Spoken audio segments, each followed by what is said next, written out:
Estados Unidos, em crise de hegemonia no mundo, enfrentam mais uma eleição presidencial.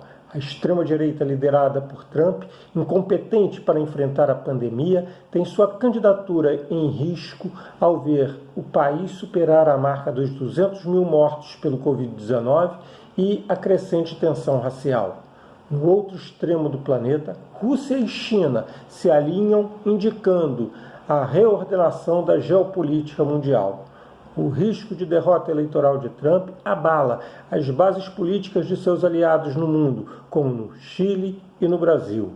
O projeto neoliberal, posto em prática no Chile e questionado nas ruas, tem projetado a oposição comunista para as eleições presidenciais. E esse é o projeto que Paulo Guedes busca implantar no Brasil. Mesmo sem estar plenamente em vigor no país, suas consequências com a redução da presença do Estado na sociedade já mostra as feridas tanto sociais quanto na natureza.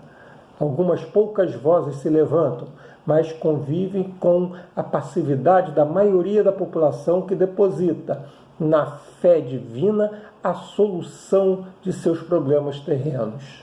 Na política institucional estadual, presenciamos a implantação do processo de impeachment de Witzel, enquanto o prefeito Crivella consegue se livrar de seu afastamento se valendo de práticas, no mínimo, duvidosas. Está no ar mais um Caminhando Jornal TV, um programa que vem se consolidando com suas análises independentes sobre política, história, conjuntura nacional e internacional, cultura, sindicato, militares, música, saúde e muito mais.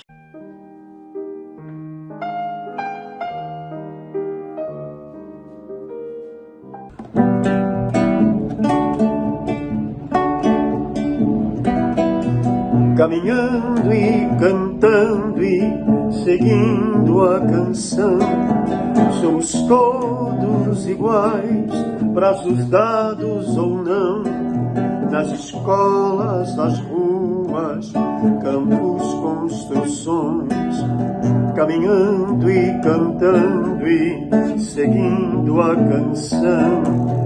Bem, vamos embora, esperar não é saber, quem sabe faz a hora, não espera acontecer. Bem, vamos embora, esperar não é saber, quem sabe faz a hora, não espera acontecer.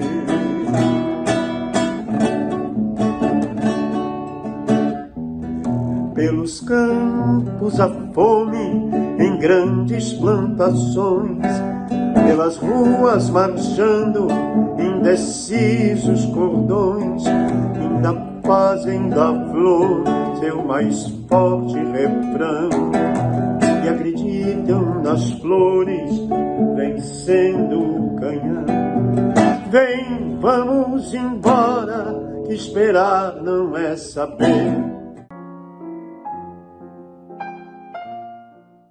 Alô, galera do Caminhando Jornal, e o meu fato em destaque dessa semana vai para o conflito entre a Armênia e Azerbaijão. Isso merece muita atenção. É um conflito muito intenso, já vem há alguns anos, e ele, sobretudo, está numa região que foi uma região de influência da antiga União Soviética e agora pertence totalmente à política euroasiática. O Azerbaijão é apoiado pela Turquia, que está tendo sérios interesses geopolíticos na região, e a Armênia, por sua vez, apoiada historicamente pelos russos. E assim, aconteceram bombardeios agora no dia 27, que deixam a região mais instável. E é claro, isso também tem muito de geopolítica global, mundial, porque está justamente dentro da tese de que conflitos e mais conflitos surgirão no entorno das regiões que são supostamente inimigas dos Estados Unidos, né? Como é o caso da Rússia. Observa aí que essa região fica no entorno da Rússia. Muito importante perceber também que essa nova guerra ela já não está mais sendo feita nos moldes das guerras anteriores. Ela tem muito mais agora de drones e ataques com precisões cirúrgicas, que antes era uma coisa só das grandes potências. E agora você veja, a Armênia e a Azerbaijão possuem essas tecnologias, e a julgar também que boa parte da produção dessas armas está sendo feita pela Turquia, né? Muito importante observar também que isso assim afeta a região como um todo, né? E altera muito das políticas anteriores euroasiáticas. É uma região com uma tensão étnica já há algum tempo, sobretudo dos armenos, né? Que estão nesse território, merece um forte destaque, tá bom? Valeu, um abraço. Meus amigos, o meu fato em destaque ultimamente é o debate entre Trump e Biden pela presidência dos Estados Unidos. Algo ridículo, tumultuado, em que Trump mostrou-se um cafajeste.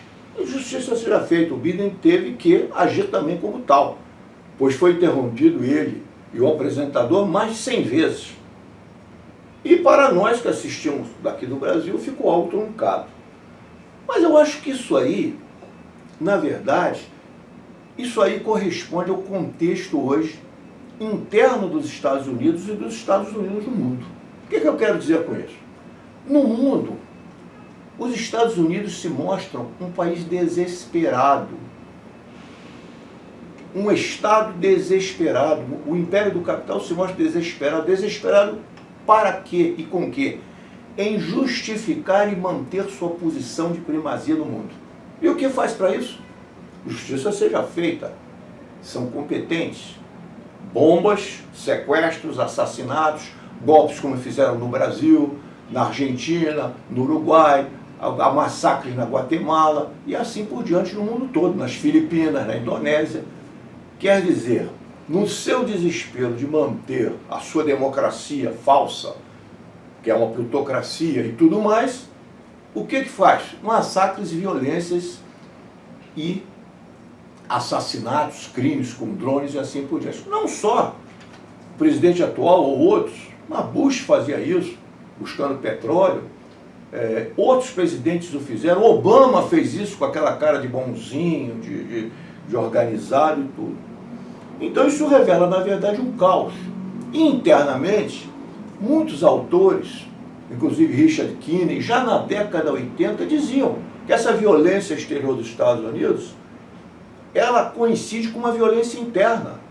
Havia muito mais racismo, continua havendo racismo, autoritarismo, violência dentro dos Estados Unidos, Guantánamo. Vejam como foi a eleição do próprio Bush filho, vejam o filme Vice, que está aí na Netflix, e outros. Então, na verdade, os Estados Unidos são um estado de exceção, como o Brasil, uma nova técnica de governança das democracias capitalistas hoje em dia. Como combatem alternativas a seu poder? Com bombas, violência, golpes militares, fraudes e assim por diante. O meu fato em destaque é essa roubalheira descomunal que está surgindo no entorno do presidente da República. Parece coelho saindo de cartola, não é? É um dinheiro que foi movimentado em dinheiro vivo para a conta da mãe, dos filhos, dos 3 filhos parlamentares do Bolsonaro. É ela que comprou o apartamento em dinheiro vivo. É a outra, a segunda, porque agora ele está na terceira, não é? Casado com a terceira. A segunda também fez uns aparecimentos escusos nas suas compras também de imóveis. Eles gostam muito de imóvel, né? Isso fica muito claro, né?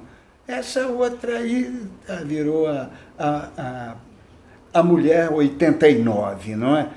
Não sei o que vem, que pode vir alguma coisa a mais na feira, não é? Puxando aí, mas tem de pesquisar. Eu não posso, eu não sou procurador, eu não sou juiz, eu não posso determinar, não sou da Polícia Federal, mas que tem de examinar, tem.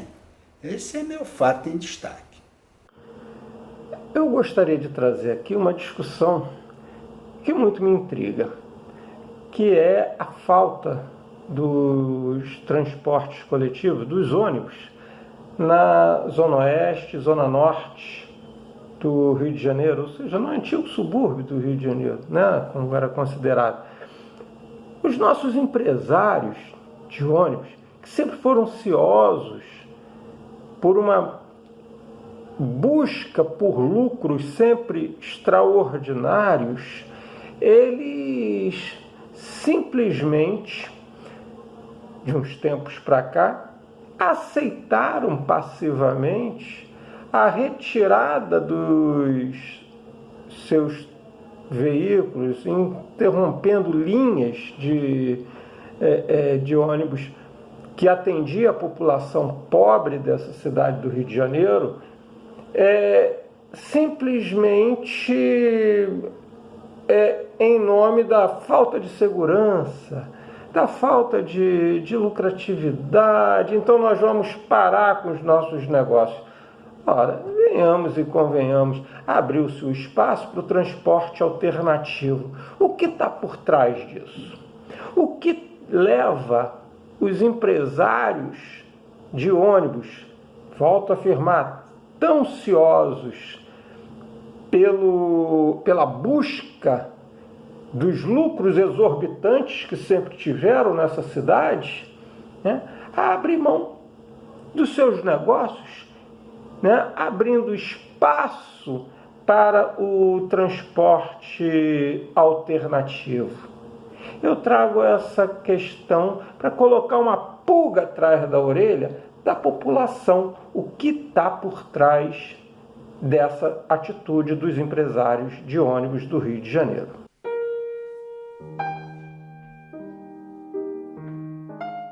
Nós, petroleiros, apoiamos a greve dos iticistas, ou seja, dos Correios, dos trabalhadores dos Correios. Não poderia ser de outra forma. É uma greve justa, legal, que deve ter o apoio da população.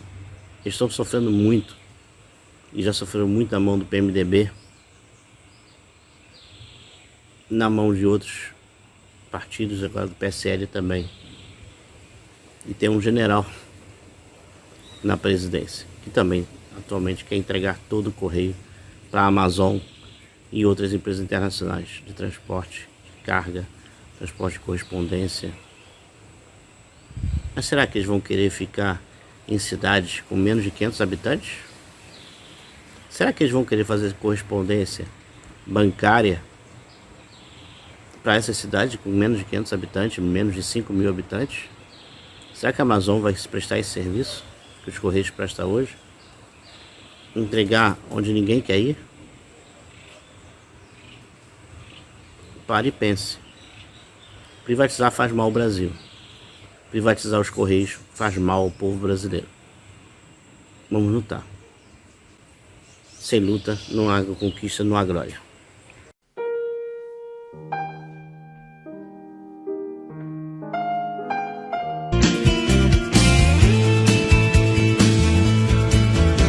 A vida do justo não vale um centavo. Que o ser honesto seja bem-aventurado. Nesse país corrupto e endividado, de beleza e cultura nem sempre valorizado.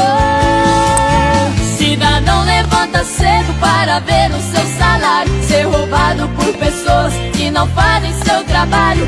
Quem tem maior orgulho em dizer sou do Senado, mas por trás da cara boa só tem verba desviada.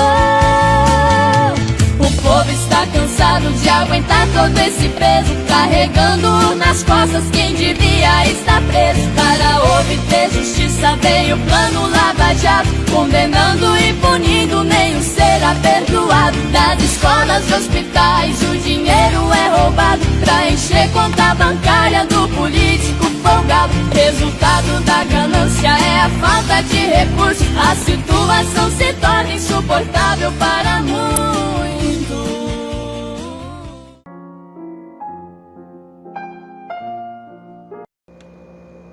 Olá, amigos do Espaço Democrático do Jornal Caminhando TV. Estamos de volta, trazendo uma poesia, hoje diferente, mas fica até no limiar do erótico, mas com muito conteúdo. Então vamos lá, ela se chama A Descoberta e diz assim: eram daqueles dias nos quais a natureza sublime, inspirada, um sol astro-rei cintilante e superior mostrava. Mas uma lua cheia invejava, ainda engalanada, como toda fêmea teimosa, em prolongar sua efêmera utilidade teimava. A terra submissa submetia-se, pelo sol embrenhada brotava, árvores, plantas, frutas e frutos, produtos do esperma soco. Os peixes, livres, nadavam, os pássaros felizes voavam, Eva, maliciosa, mijava, e Adão, curioso, desconfiava, que a natureza sábia, naquela coisa rosada, outra utilidade botava.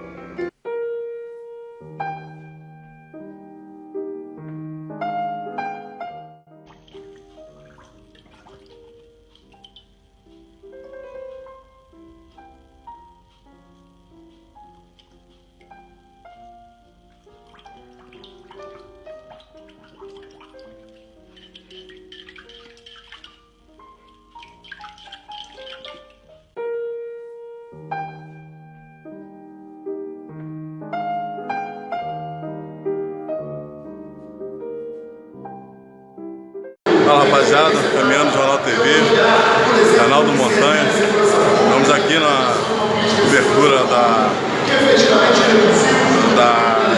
da votação, né, que vai definir o futuro do governador Wilson Witzel. Quem está falando agora é o Rodrigo Amorim. Foi cortada as asinhas dele aí, não vai poder concorrer à prefeitura, vai continuar lá aqui na Alerj. E vamos ver, são 65 pessoas, 65 presentes, né? 65 presentes, 4 ausências e um licenciado. Vamos ver como é que vai ser isso aí. E qualquer outra informação, vou tentar compor aí para trazer para vocês. Um grande abraço.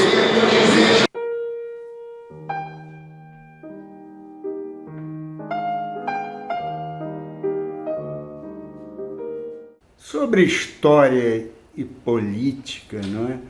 O que nós temos de ver fundamentalmente nessa questão de roubo no processo eleitoral, não é? Alguns denunciam que houve roubo chamavam de mapeamento, não é? Quando a questão era escrita, mapeamento. Se for lá na pré-república brasileira, imagina o início da república, como isso era feito, não é? As mulheres nem votavam, já era um roubo substantivo, não é? As mulheres não votarem era um roubo substantivo. Os analfabetos não votarem é outro roubo substantivo dentro de um país de analfabeto.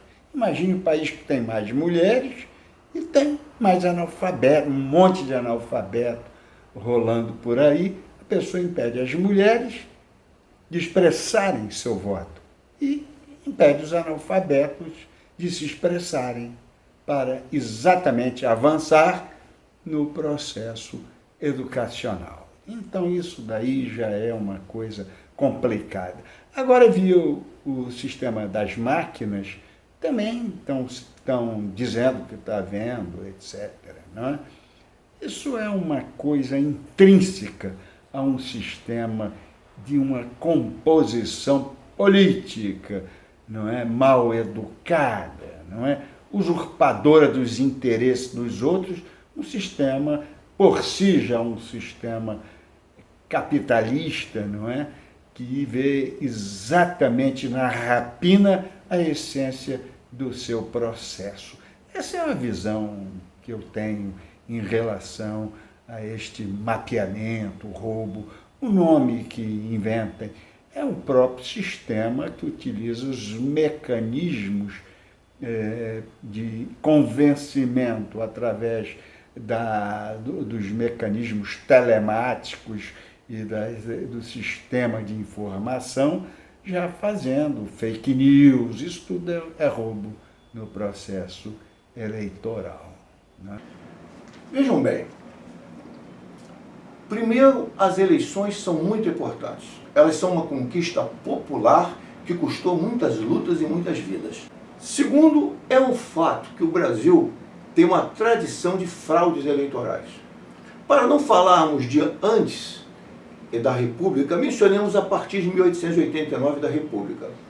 As famosas eleições a bico de pena, fraudes, combinações, mudanças dos apuradores.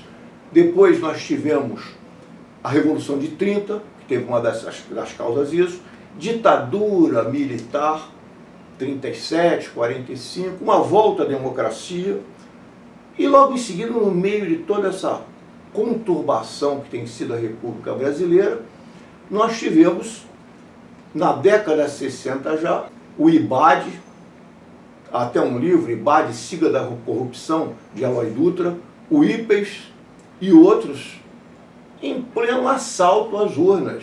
E há inclusive menções de milhões e milhões de dólares jogados nas eleições na década de 60 para impedir a vitória, vamos dizer, da esquerda. Isso está no livro do Felipe Agi, Por Dentro da CIA, em que ele fala em 22 milhões de dólares na época, gastos para fraudar as eleições na década de 60.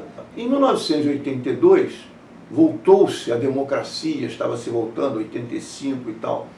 E novamente se viu agora o aparecimento de apuração eletrônica, em que houve uma tentativa de fraude que atingia o Brizola candidato. Ela foi denunciada, foi o escândalo Proconsult e Brizola acabou eleito. Daí em diante, o que nós vimos sempre? Desconfiança com essas urnas eletrônicas. Há uma série de críticas a ela, não? Corrupções e outras. Delegado Protógenes da Polícia Federal denuncia fraude nas urnas eletrônicas. Nos Estados Unidos, apenas 5 estados têm votação totalmente eletrônica. Brasil é o único país do mundo que utiliza urnas eletrônicas inauditáveis e obsoletas. Denúncias com nomes, especialistas e tudo. Ao final da entrevista, ao responder a uma pergunta de Mariana Godoy, jornalista, pelo motivo de não ter sido reeleito deputado federal, Protógenes disparou: não fui eleito por causa das urnas eletrônicas. Eu mesmo fui investigar minha fraude, consegui identificar um dos fraudadores.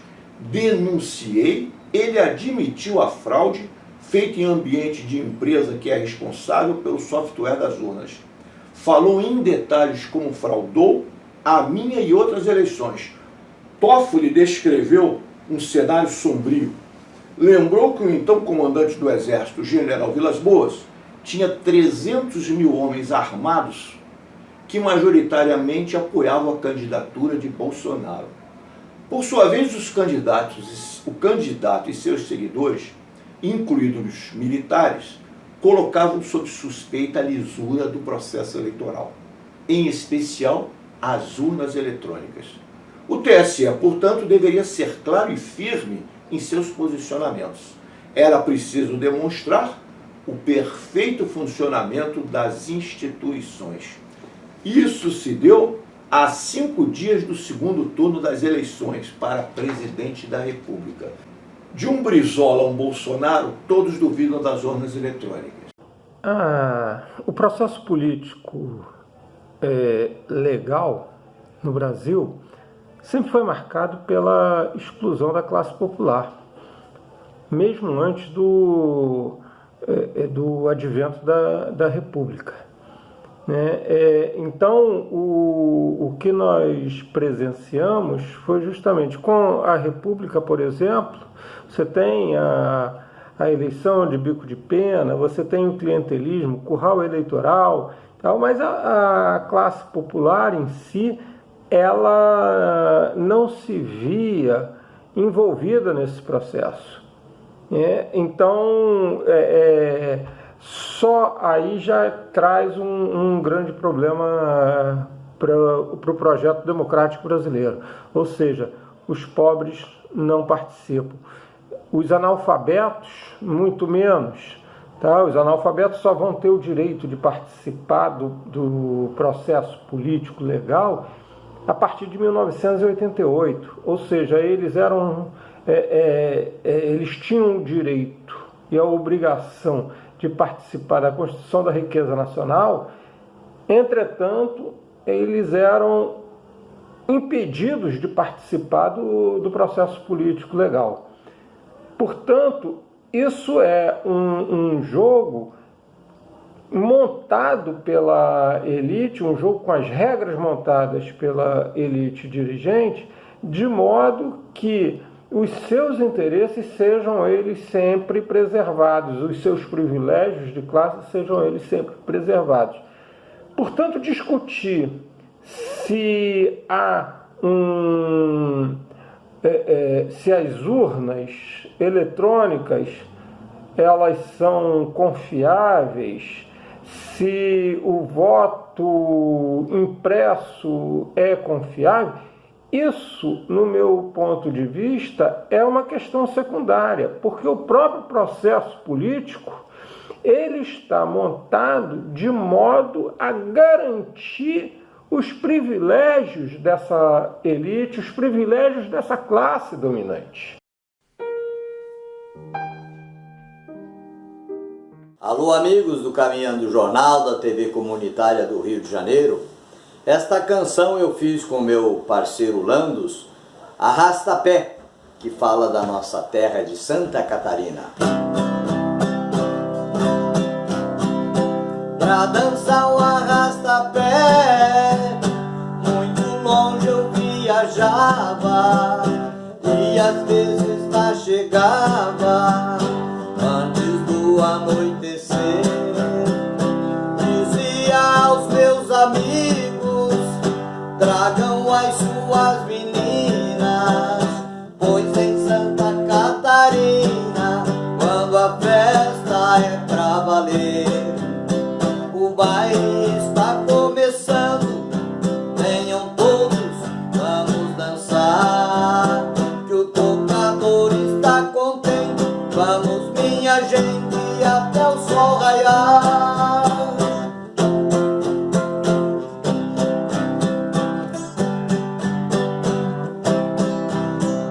Tem tanta moça bonita, vamos lá rapaziada, vem chegando a madrugada, logo o dia vai surgir, e quem já bebeu demais e não aguentou a parada, eu com minha namorada só quero me divertir.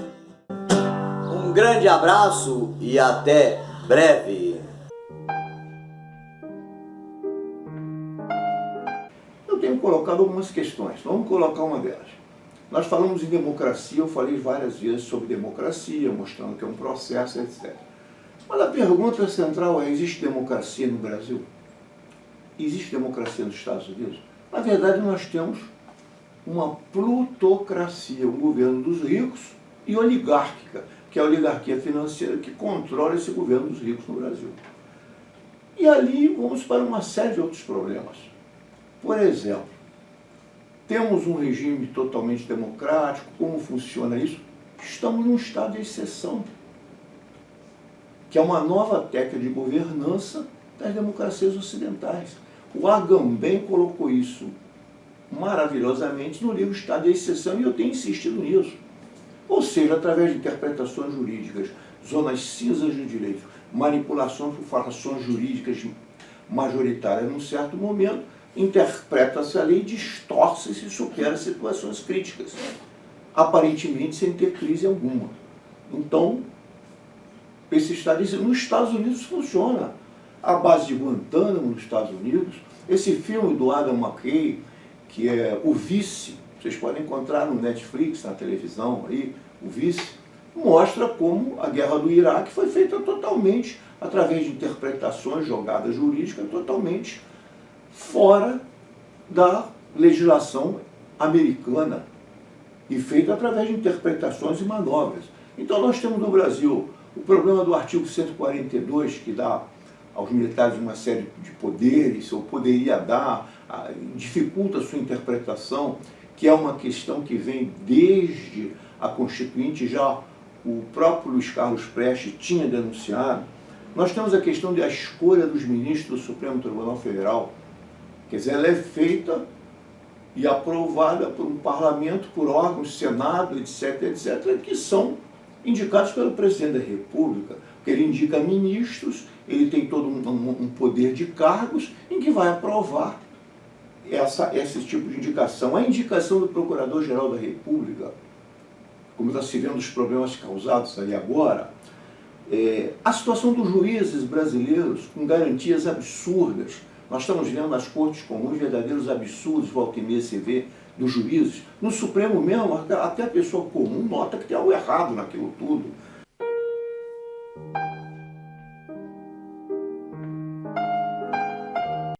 Eu queria saber o seguinte, o senhor, na época em que foi eleito deputado federal, teve quase 100 mil votos, mais de 94 mil votos, e era considerado um bom parlamentar. Por que o senhor acha que não foi reeleito?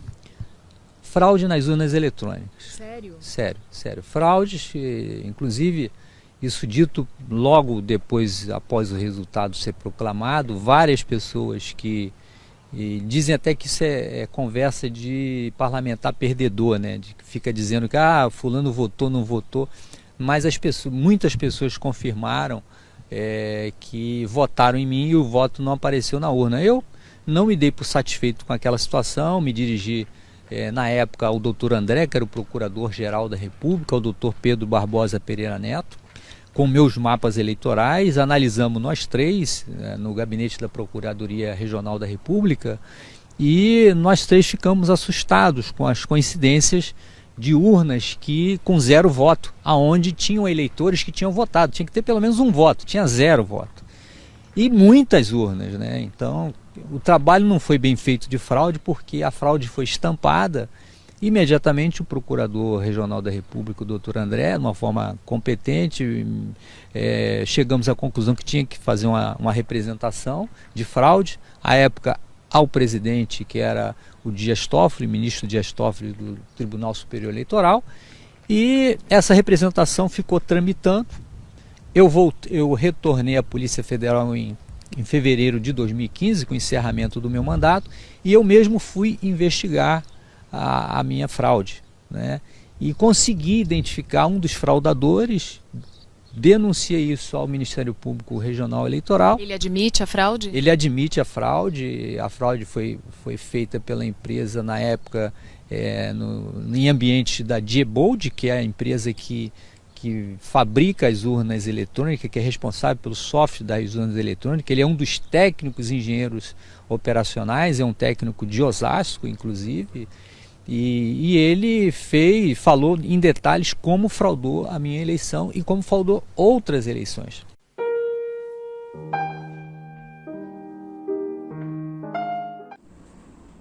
Eu sou colaboradora do Caminhando Jornal TV e hoje eu vou falar de um assunto seríssimo que tem aumentado também, que é a automutilação e a autolesão. Isso acontece muito na adolescência e na juventude.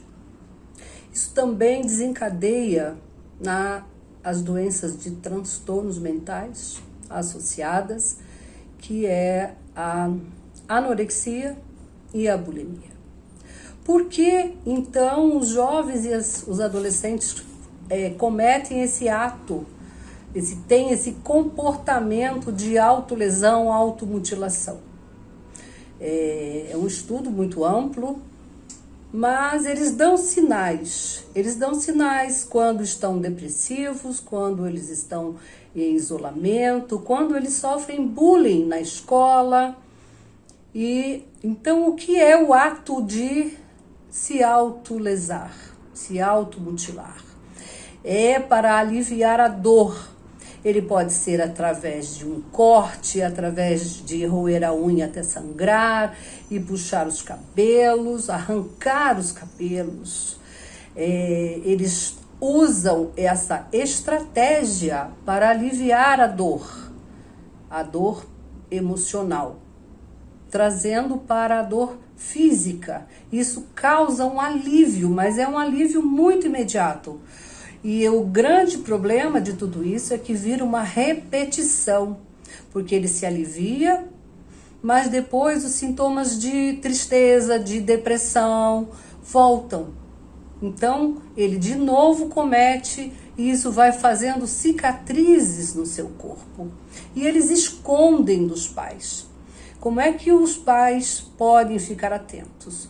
Quando a criança ou jovem adolescente fica de mangas longas ou de calças compridas em pleno verão.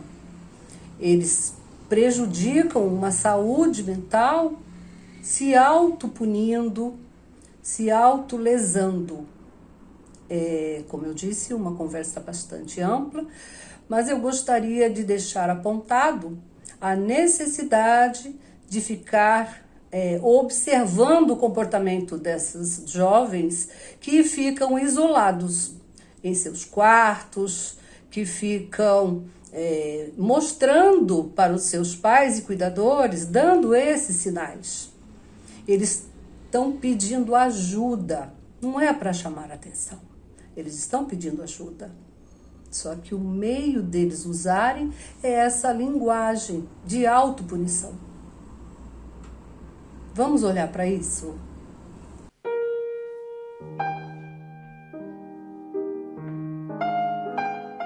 Estamos llenos de esperanza y de sueños. Cuenten con Venezuela. 75 años del sistema de Naciones Unidas y Venezuela, de pie, le dice al mundo, cuenten con nosotros para la construcción de ese mundo nuevo, sin imperios, sin hegemón de los pueblos. El siglo XXI le pertenece a los pueblos. Que viva el sistema de Naciones Unidas, que vivan los 75 años de nuestra organización. Muchas gracias.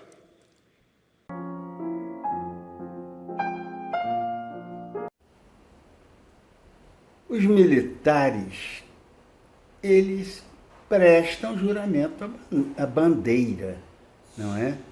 Juram defender a pátria, enfim, não é? Se colocar, a pátria é o povo da pátria, são as riquezas minerais, são as florestas, é o subsolo, é o país, não é? As fronteiras às vezes mudam, não é? Nós tivemos o Tratado de Tordesilhas, era uma pátria mais limitada, não é? Hoje é uma pátria mais negociada, já pelo Barão do Rio Branco, enfim, as fronteiras avançaram mais. Quem sabe amanhã a pátria aumenta, quem sabe amanhã a pátria será o mundo inteiro, sem fronteiras, não é? Pessoa, isso é mutante. A pátria é mutante, mas quem jurou a pátria não é mutante.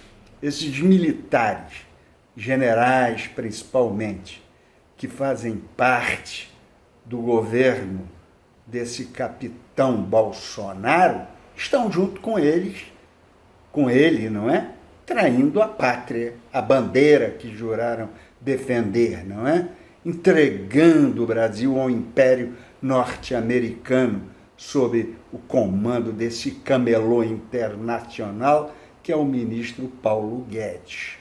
Essa é a situação miserável desse Brasil e com a traição de grande parcela desses militares que compõem o governo do senhor Bolsonaro, não é? É uma coisa terrível. Como suplantar isso tudo? Como nós vermos um outro tempo surgir no Brasil, não é? Só com a derrotada de tendência fascistoide, que é esse capitão Bolsonaro, seguido por vários militares. De vez em quando, esse general Heleno dá uma de gasguita, não é? Grita aí, querendo defender o capitão. É indefensável, general Heleno. A pessoa tem que tomar tenência nessa vida, não é? É uma entrega total que o Brasil está fazendo hoje, é um governo de traição nacional, antipovo. Essa é a questão desses militares colaboracionistas. Eu não estou dizendo que seja o Exército na sua formação, o Exército Pátrio que está aí ainda de boca calada, não é? Mas esses militares que estão compondo o governo é uma vergonha.